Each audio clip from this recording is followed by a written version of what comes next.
Καλώς ήρθατε στην εκπομπή μου. Είμαι η Ειρήνη Κωνσταντάκου και στο απόψινό μας επεισόδιο θα μιλήσουμε για την νηστεία του Πάσχα. Ήδη από την Τσικνοπέμπτη και μέχρι την Κυριακή της Αποκρεώ καταναλώνουμε κρέας. Από την ερχόμενη εβδομάδα, από τη Δευτέρα μέχρι την Κυριακή της Τυρινής, όμως ονομάζεται γι' αυτό το λόγο αυτή η εβδομάδα έτσι, διότι καταναλώνουμε οτιδήποτε πλην του κρέατος. Δηλαδή μπορούμε να φάμε αυγά, ψάρια, γαλακτοκομικά, αλλά όχι κρέας. Όλο αυτό γίνεται για να επέλθει ομαλά η νηστεία της Μεγάλης Σαρακοστής.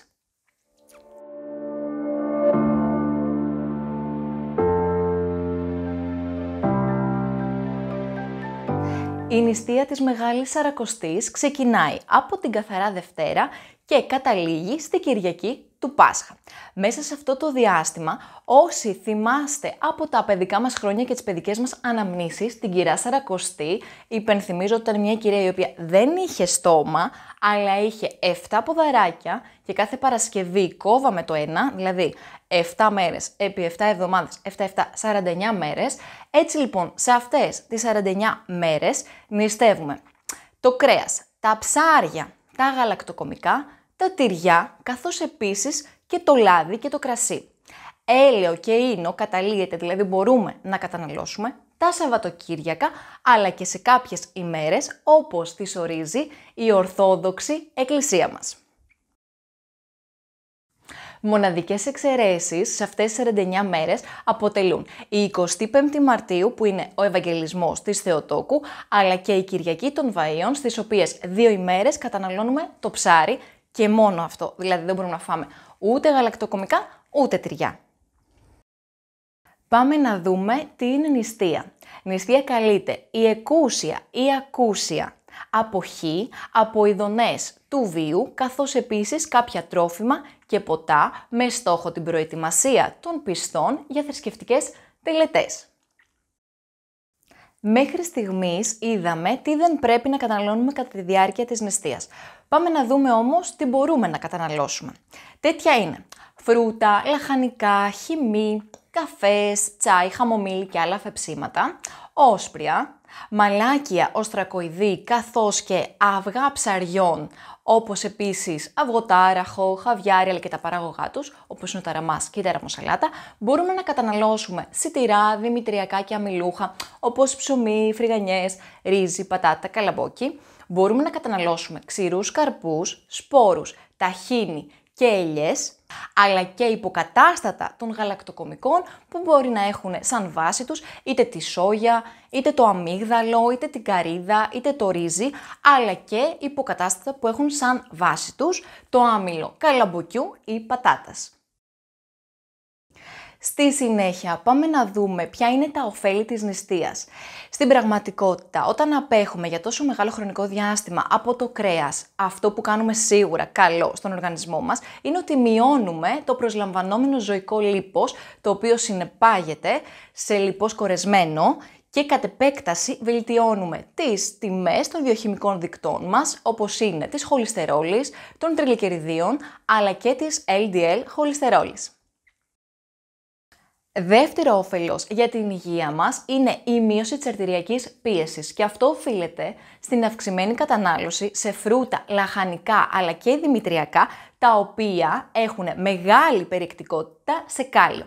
Όσοι δεν έχετε δει το βίντεο για το αλάτι, που συγχέεται με το κομμάτι του καλίου για να ρίξουμε την αρτηριακή πίεση, σας παραθέτω το link εδώ. Τρίτο και τελευταίο όφελος για την υγεία μας είναι η μείωση του οξυδοτικού στρες. Υπενθυμίζω στο σημείο αυτό πως το οξυδοτικό στρες είναι εκείνο το οποίο ευθύνεται για την καταστροφή του DNA μας και για τις βλάβες που έχουμε στα κύτταρά μας. Άρα λοιπόν αυτό που δεν θέλουμε είναι οι ελεύθερες ρίζες. Πώς μειώνει το οξυδοτικό στρες? Εξαιτίας των πολλών αντιοξυδοτικών που προσλαμβάνουμε από πολλές και διαφορετικές πηγές, όπως είναι τα φρούτα, τα λαχανικά, τα όστρακα, οι ελιές, οι ξηροί καρποί και τα αφεψίματα. Πάμε να δούμε πώς προσλαμβάνουμε πρωτεΐνη θετικής προέλευσης. Αρχικά, τα όσπρια ή ο αρακάς όταν συνδυαστούν με δημητριακά, δηλαδή ψωμί, ρύζι, καλαμπόκι, φρυγανιές, μας δίνουν ίσης βιολογικής αξίας πρωτεΐνη με αυτή του κρέατος. Επίσης, η σόγια και τα προϊόντα της περιέχουν αυξημένη ποσότητα φυτικής πρωτεΐνης, η ξηρή καρπή και τα μανιτάρια. Πάμε να δούμε ποιες τροφές περιέχουν αυξημένες ποσότητες σιδήρου. Τέτοιες είναι τα όσπρια ή ο αρακάς, που είναι όσπριο, σε συνδυασμό με τη βιταμίνη C. Βιταμίνη C περιέχουν τα εσπεριδοειδή, οι πιπεριές, τα ακτινίδια αλλά και οι φράουλες, η ξηρή καρπή, οι σπόροι, τα αποξηραμένα φρούτα, τα πράσινα φυλλώδη λαχανικά, τα προϊόντα ολικής άλεσης και τα ακατέργαστα δημητριακά. Τέτοια είναι το ψωμί ολικής άλεσης, το καστανό ρύζι, τα ζυμαρικά ολικής άλεσης κλπ. Πάμε να δούμε όμως πώς μπορούμε να βοηθήσουμε στο να μεγιστοποιήσουμε την απορρόφηση του σιδήρου στα γεύματά μας. Αν λοιπόν στο ίδιο γεύμα αυξήσουμε την κατανάλωση και σε β-καροτένιο, β-καροτένιο περιέχουν τα βερίκοκα, το σπανάκι αλλά και το καρότο, έχουμε μεγαλύτερη απορροφησιμότητα στο σίδηρο. Αντίθετα όμως, μειώνεται η απορρόφηση του σιδήρου εάν στο ίδιο γεύμα ή σε κοντινές ώρες ανάμεσα στο γεύμα μας καταναλώσουμε τανίνες, τέτοιες έχουμε στο τσάι και στο κακάο, ή φυτικά οξέα. Τα φυτικά οξέα βρίσκονται στα φυτικά τρόφιμα, κυρίως στα δημητριακά και στα όσπρια. Γι' αυτό το λόγο, για να μειώσουμε τα φυτικά οξέα που εμποδίζουν την απορρόφηση του σιδήρου, κάνουμε το λεγόμενο μούλιασμα και τα αφήνουμε από βραδείς και τα όσπρια και το στάρι, γιατί ως γνωστόν και τα κόλληβα είναι νηστίσιμα και μπορούμε να τα καταναλώσουμε μέσα στη σαρακοστή. Από βραδείς λοιπόν τα μουλιάζουμε για να μειώσουμε τα φυτικά οξέα τους. Ασβέστιο περιέχεται στα πράσινα φυλλώδη λαχανικά, τέτοια είναι μπρόκολο, σπανάκι, ρόκα, μαρούλι, στα αμύγδαλα αλλά και στο σουσάμι. Προσοχή εδώ στο οξαλικό οξύ που βρίσκεται σε φυτικά κυρίως τρόφιμα όπως είναι το σπανάκι αλλά και τα φύλλα του πατζαριού, διότι είναι ανταγωνιστής και δεν αφήνει την απορρόφηση του ασβεστίου να πραγματοποιηθεί. Έτσι λοιπόν με το μαγείρεμα μειώνουμε τα επίπεδα του οξαλικού οξέως έτσι ώστε να μην εμποδίζεται η απορρόφηση του ασβεστίου. Είναι αναγκαία η λήψη συμπληρωμάτων κατά τη διάρκεια της νηστείας? Η αλήθεια είναι πως η βιταμίνη D και η B12 αναλόγως της διατροφικής εκτίμησης αλλά και των ιατρικών βιοχημικών εξετάσεων του εκάστοτε ασθενούς θα μπορούσαν να μας δώσουν μια πιο σαφή και συγκεκριμένη απάντηση. Εάν ωστόσο τα επίπεδά μας είναι ασφαλή, δεν τίθεται λόγος.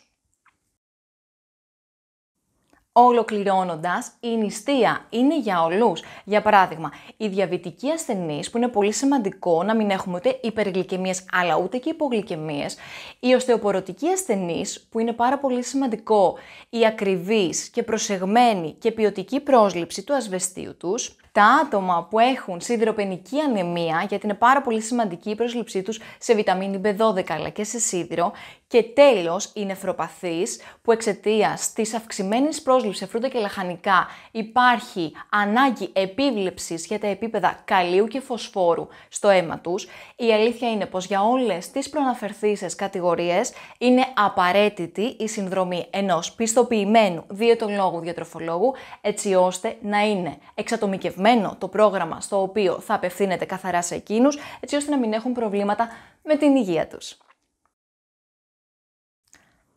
Την τελευταία εβδομάδα, κατά τη διάρκεια της Μεγάλης Εβδομάδας λοιπόν, που είναι λίγο πιο αυστηρή καθώς έχουμε νηστεία από το λάδι καθ' όλη τη διάρκεια αυτή, όπως επίσης και η απότομη αλλαγή που ξαφνικά από το Μεγάλο Σάββατο το βράδυ τρώμε τα πάντα, θα ήθελε μεγάλη και ιδιαίτερη προσοχή, διότι πρέπει να γίνει ομαλά η μετάβαση για να μην έχουμε στομαχικές και γαστρεντερικές διαταραχές.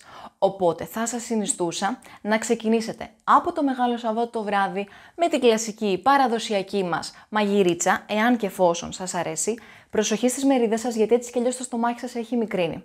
Μην υπερβαίνετε, να φάτε μία μέτρια ποσότητα, να πιείτε λίγο αλκοόλ, γιατί μην ξεχνάτε ότι έχετε τόσες μέρες να πιείτε και τόσες μέρες να φάτε λάδι. Προσοχή και σε αυτό. Μην κάνετε υπερβολές, μην φάτε και κρέας και αυγό. Επιλέξτε ένα από τα δύο και φάτε ένα πολύ μικρό γλυκό. Διότι την επομένη μέρα, πρώτο ο Θεός, Κυριακή του Πάσχα, εκεί λοιπόν πρέπει να επιλέξετε πώς θα γεμίσετε με προσοχή το πιάτο σας. Δεν θα σας τα πω όμως όλα τώρα, διότι θα γίνει ξεχωριστή εκπομπή για το πασχαλινό μενού. Μέχρι τότε, καλή επιτυχία σε όλους και αν σας άρεσε αυτό το βίντεο μπορείτε να κάνετε like και share με τους αγαπημένους σας. Αν έχετε απορίες ή σχόλια, τα αφήνετε κάτω από αυτό το βίντεο και θα σας απαντήσω άμεσα. Εάν θέλετε να επικοινωνήσετε μαζί μου, μπορείτε να με βρείτε εδώ. Τέλος, μπορείτε να με ακολουθήσετε σε Facebook, Instagram και LinkedIn. Εμείς ανανεώνουμε το ραντεβού μας σε μία εβδομάδα ακριβώς. Μην λείψει κανείς. Φιλιά πολλά. Γεια σας!